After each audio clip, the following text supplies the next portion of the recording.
As most of us know, hockey is a very rough and sometimes dangerous sport. It has in the past caused multiple life-threatening injuries and, unfortunately, sometimes even death. And among the injuries that NHL players have sustained over the years, quite a few have caused some to retire prematurely in result. In this video, we're going to go over 6 players whose careers were cut short due to injury. And with that, here are 6 players who suffered career-ending injuries.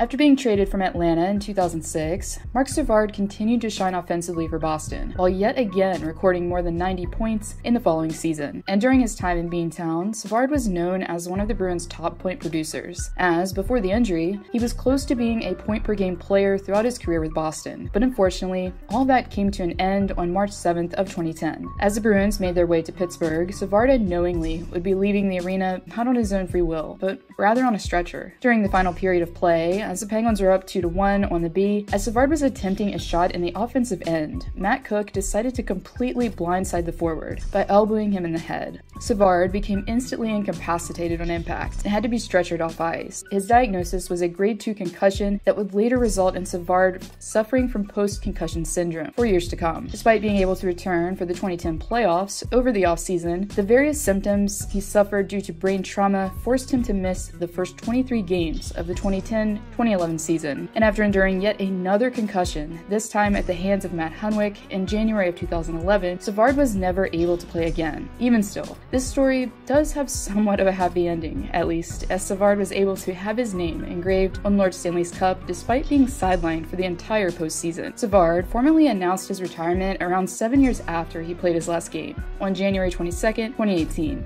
Years later, Savard later revealed that he had never heard from the player that was largely responsible for altering his life, while saying, "I wasn't in any mood to talk to him that night, so I never talked to him," Savard says. "I never heard from him."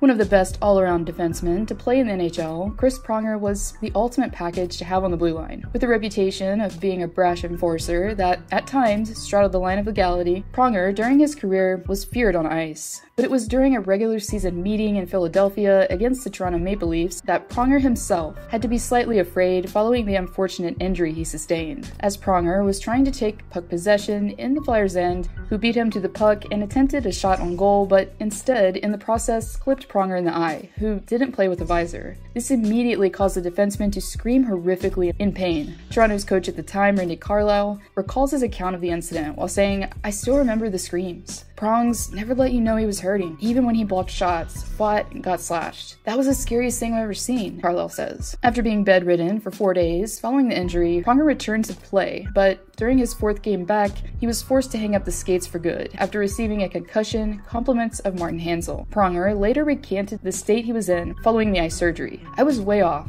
Dizziness, nausea, I hit it. I didn't say anything, but in the games you're leaving yourself exposed to hits, making plays you wouldn't normally make," he says. "The bells started ringing and I didn't answer them." A couple years later, Pronger later went on to reveal how the eye injury had severely altered his life, while claiming that his peripheral vision became terrible along with his vision in general, in the affected eye. "That used to be what I was known for, knowing where everybody was, having a feel for who was around me. Now I don't have that," he says. Several years later, as his contract expired, Pronger formally announced his retirement from hockey, and was later inducted into the Hockey Hall of Fame thereafter. History of getting his bell rung, you can't help but wonder how long the Big E could continue playing hockey. If you're familiar at all with the nature of concussions, well, similarly to the Pronger situation, the more of them you suffer, the worse the symptoms become. And for former first overall pick Eric Lindros, this was no different. After being acquired by the Flyers, Lindros in his prime was easily among the best talents that the league had to offer. But after winning the Hart Trophy, amongst a slew of other awards, the concussions began to take their toll in the forward. The worst of them was the concussion Lindros received during Game 7 of the Eastern Conference Final of 2000. Lindros, who was attempting to enter the Devil's Zone, was blindsided by Scott Stevens, who threw his upper body forcefully into Lindros' head, causing him to fall to the ice and sustain more head trauma on impact. This was Lindros' 6th documented concussion, and his 4th in a span of 5 months' time. The forward was then sidelined for the entire season thereafter, due to post-concussion symptoms. After being traded to the Rangers, Lindros was still able to be offensively effective, but was never the same player. Lindros, years later, recalls how the hit affected his game permanently. "I was furious because I went from being a really good player to being just a shadow of myself," he says. Therefore, after playing for the Toronto Maple Leafs and Dallas Stars, upon sustaining a wrist injury in his final season, Lindros made the decision at 34 years of age to step away from the game completely in 2007. One of the most life-threatening injuries that we've seen in recent years took place at the start of the millennium in Philadelphia. During the second period of play, as Trent McCleary attempted to block a shot in his own end, the puck took an unfortunate path straight to his throat, which in turn fractured the forward's larynx and caused his lung to collapse on impact. After being rushed to the hospital, doctors were able to save McCleary after performing emergency surgery. Unable to speak while in recovery, McCleary wrote his teammates a note which, amongst other things, revealed what the surgeon had told him, that he was as close to death as he could possibly come. Following several more surgeries, McCleary attempted a comeback and played during an exhibition game of the 2000-2001 season, but sadly, he found himself unable to breathe and later retired that September after playing only 7 seasons in the NHL.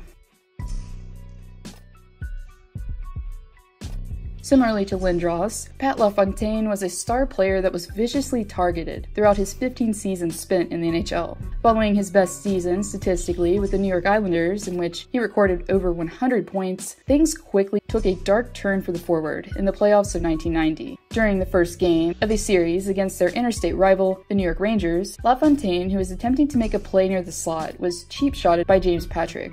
This caused him first to fall into Chris Nyland and then to hit the ice head first. After laying incapacitated for quite some time, LaFontaine was removed from the playing surface via stretcher and taken in an ambulance to a local hospital. After being traded to Buffalo in 1991, LaFontaine seemed to regain his form and was yet again able to finish a season with over 100 points total. But during a regular season meeting against the Pittsburgh Penguins in 1996, LaFontaine would suffer yet another devastating concussion. As LaFontaine was deep in Pittsburgh's zone, defenseman Francis Leroux delivered a high hit on his opponent, which caused him to fall to the ice and to lose consciousness. This time, however, LaFontaine began suffering from post-concussion syndrome and was advised by doctors not to return to play. However, LaFontaine returned for one more season, this time with the New York Rangers. Following a collision with teammate Mike Keane against Ottawa, and receiving yet another concussion, LaFontaine never played again and formally announced his retirement in 1999. "Once you get to a certain point with head injuries, there's no turning back," he says.